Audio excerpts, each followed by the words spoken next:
You're listening to Systemic Error Podcast. The failure was designed.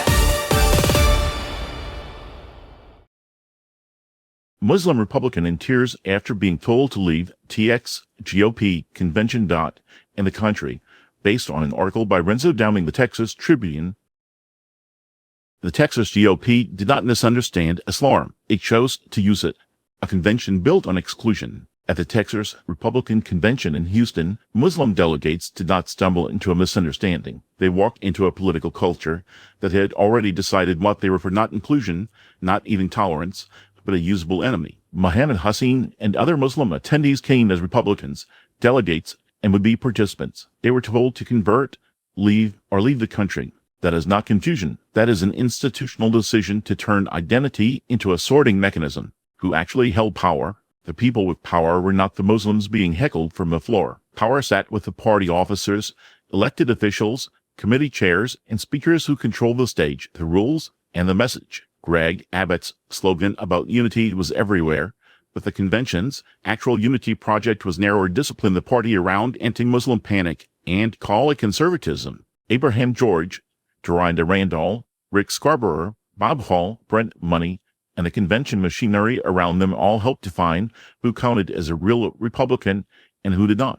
This matters because the story is not about random bigotry at the margins. It is about a party structure willing to tolerate, elevate, and operationalize bigotry when it serves internal power. The blame is directed downward on purpose. The convention's rhetoric pretended to target Sharia or CARE, but the practical effect was to make ordinary Muslim conservatives the problem. Hussein was not advocating for Texas to adopt Islamic law. He said so plainly. His father founded a local CARE branch to bring Muslims into American politics, not to overthrow it. Yet the party's language flattened all of that into a single accusation: if you are Muslim, you're a suspect.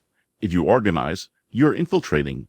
If you participate, you are hiding. That is classic misdirection. It recasts exclusion as self-defense. It lets powerful officials present persecution as prudence and open prejudice as a response to a fabricated threat. When a party cannot tell the difference between a citizen and a boogeyman, that is not a mistake. It is propaganda with parliamentary manners.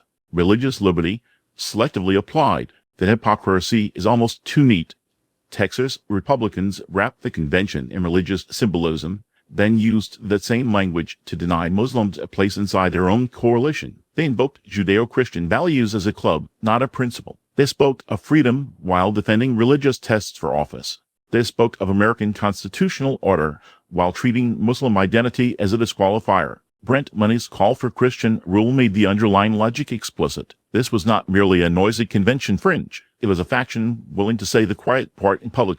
Citizenship is conditional if you do not share the right faith. That is not limited government conservatism. It is sectarian gatekeeping dressed up as moral seriousness.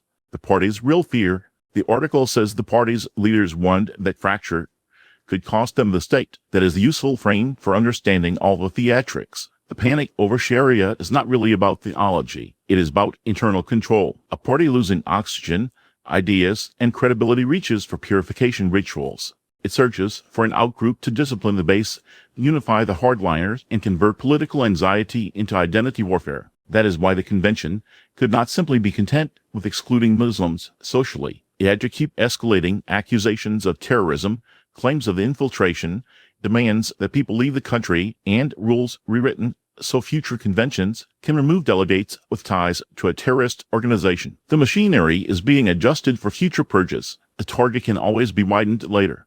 The larger pattern. This is the modern authoritarian impulse in miniature. First, invent a threat that is diffuse enough to be unanswerable. Then attach the threat to a minority group that can be marked, humiliated, and isolated. Then treat every act of participation of the group as proof of the original accusation. Finally, call the whole thing unity.